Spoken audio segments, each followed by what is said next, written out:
This article is brought to you by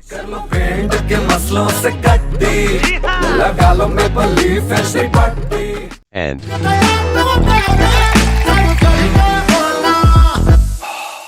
Imran Khan को वजीर आजम बनाने की पहली कोशिश जनरल अहमद शुजा पाशा ने की। 2011 में वफाक में पाकिस्तान पीपल्स पार्टी और पंजाब में नून लीग की हुकूमत थी। मियां शहबाज शरीफ पंजाब में अच्छा परफॉर्म कर रहे थे, फौज उनसे मुतमईन थी, लेकिन जनरल पाशा मियां नवाज शरीफ और हमजा शहबाज को पसंद नहीं करते थे। उन्होंने मेरे साथ एक मुलाकात में तस्लीम किया, मैं कभी नवाज शरीफ से नहीं मिला।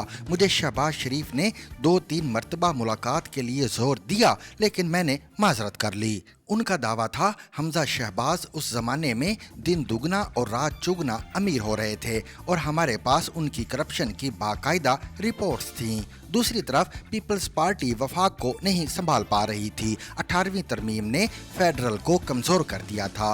फौज इसे अपने खिलाफ साजिश समझती थी। लोड शेडिंग और दहशत गर्दी भी उरूज पर थी।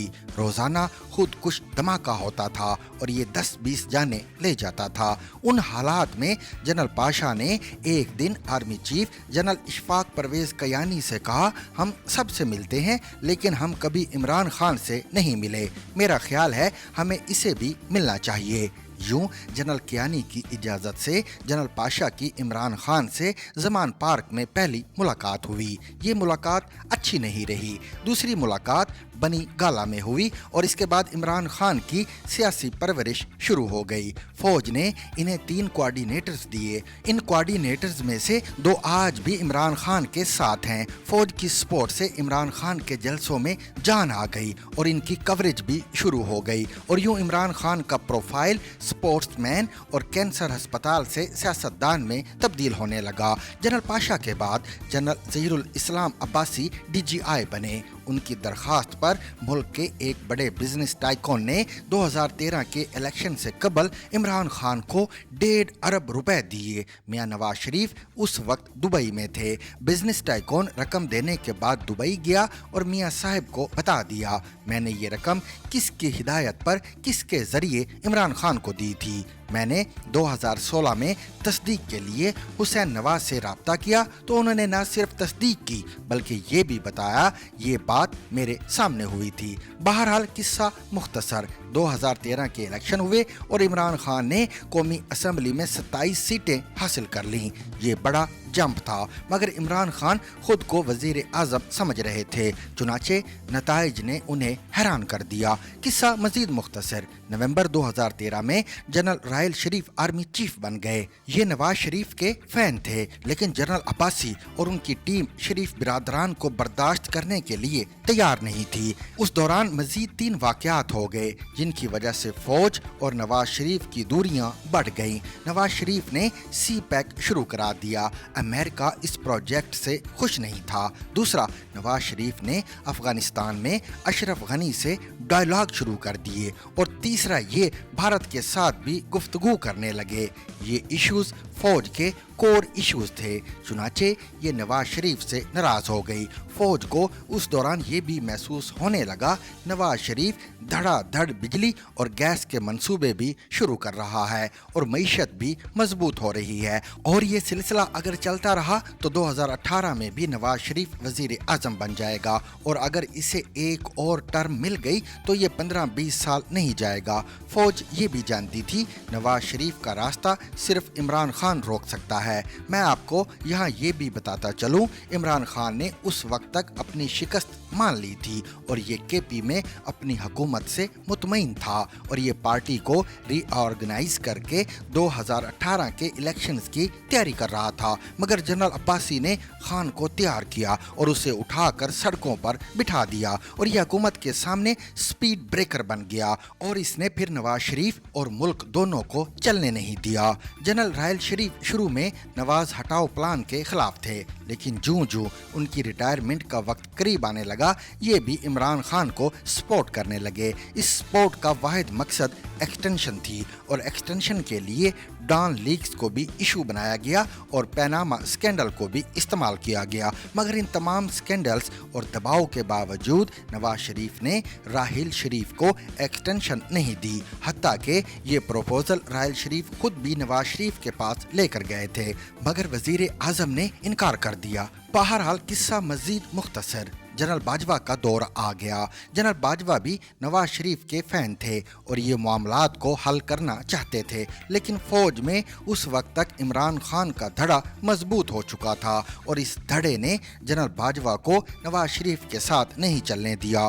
डॉन लीक्स की रिपोर्ट पर ISPR का ट्वीट और फिर इस ट्वीट की वापसी ने भी जनरल बाजवा को इमरान खान के करीब धकेल दिया। जनरल बाजवा ने एक बार खुद एतराफ़ किया, हम जब ट्वीट वापस लेना चाहते थे तो नून लीग के अपने वुज़रा मेरे पास आकर कहते थे सर फौज कभी पीछे नहीं हटती। गोया उस वक्त नून लीग के अंदर भी इमरान खान के सपोर्टर और नवाज शरीफ के मुखालिफ मौजूद थे।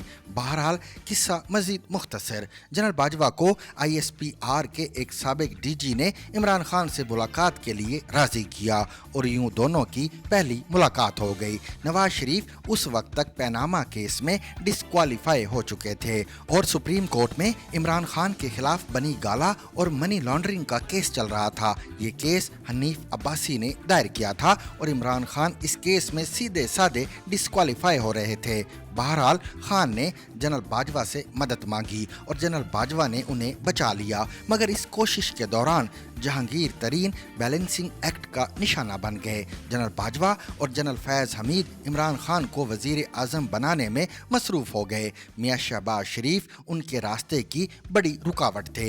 इसकी वजह पंजाब में शहबाज शरीफ की परफॉर्मेंस थी। नून लीग ने बिलाशुबा खौफनाक रुकावटों के बावजूद परफॉर्म किया था, लिहाजा पंजाब नून लीग का था और पंजाब की मदद के बगैर इमरान खान वजीर आजम नहीं बन सकता था। चुनाचे पंजाब में सियासी इंजीनियरिंग शुरू कर दी गई। इलेक्टेबल्स को तोड़ तोड़ कर PTI में शामिल किया गया, हल्के भी बदल दिए गए। नवाज शरीफ को भी जेल में बंद कर दिया गया और शहबाज शरीफ को तीसरी बार वजीर आला पंजाब का लारा भी दे दिया गया। लेकिन इसके बावजूद 2018 के इलेक्शन में नून लीग को वोट पड़ गए। चुनाचे जनरल फैज हमीद को RTS बिठाना पड़ गया। यूं इमरान खान कामयाब हो गए, मगर उनके पास बड़ी बारीक सी अक्सरियत थी। जनरल फैज हमीद को इत्तेहादियों का बंदोबस्त करना पड़ गया और यूं इमरान खान वजीर आजम बन गए।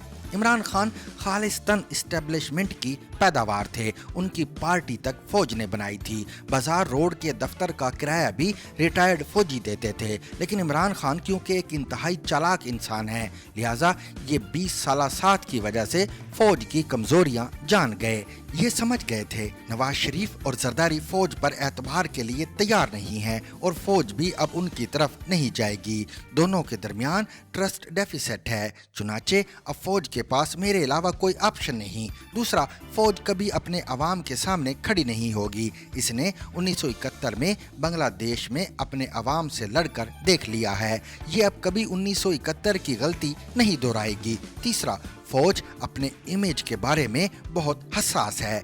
ये लोग अपनी जान कुर्बान कर देते हैं मगर अपने इमेज पर आंच नहीं आने देते। चौथा, फौज ने जनरल पाशा के जमाने से मुझे जूनियर अफसरों में कौम का सेवर बना रखा है। चुनाचे फौज का 90% हिस्सा मेरी पूजा करता है। पांचवा, मुल्क की 63% आबादी नौजवानों पर मुश्तमिल है और सोशल मीडिया उनकी खुराक है। नौजवान मुल्क की तारीख से भी वाकिफ नहीं हैं। चुनाचे आप इन्हें जिस साइड पर चाहें ले जाएं। और छठा, मुल्क की 52% आबादी खवातीन पर मुश्तमिल है और मैं 80 साल की नानी दादी से लेकर 14 साल की पोती नवासी तक उनका हीरो हूँ और ये खवातीन और ये नौजवान मेरी असल ताकत हैं। लिहाजा इमरान खान ने वजीर आजम बनने के बाद हुकूमत के तमाम काम फौज के मत्थे मार दिए और खुद खवातीन और नौजवानों को अपनी फौज बनाने लगा।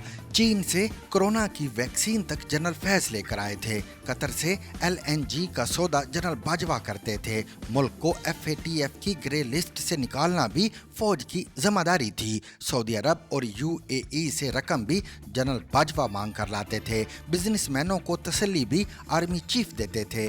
IMF से कर्जा भी आर्मी लेती थी। इत्तेहादियों और पार्टी के नाराज बाज अरकान को भी फौज राजी करती थी और कौमी असम्बली से बिल और बजट भी फौज पास कराती थी, जबकि इमरान खान की सारी तवज्जो अपनी कोर पावर, नौजवान, खवातीन और मीडिया पर थी। वजीर आज़म 3 माह इकोनॉमिक कोऑर्डिनेशन कमेटी की मीटिंग नहीं लेते थे, लेकिन पार्टी तर्जुमानों की मीटिंग हफ्ते में 2 बार होती थी और वजीर आज़म अपने तर्जुमानों को दुश्मनों को मुंह तोड़ जवाब देने की तकनीक्स बताते थे।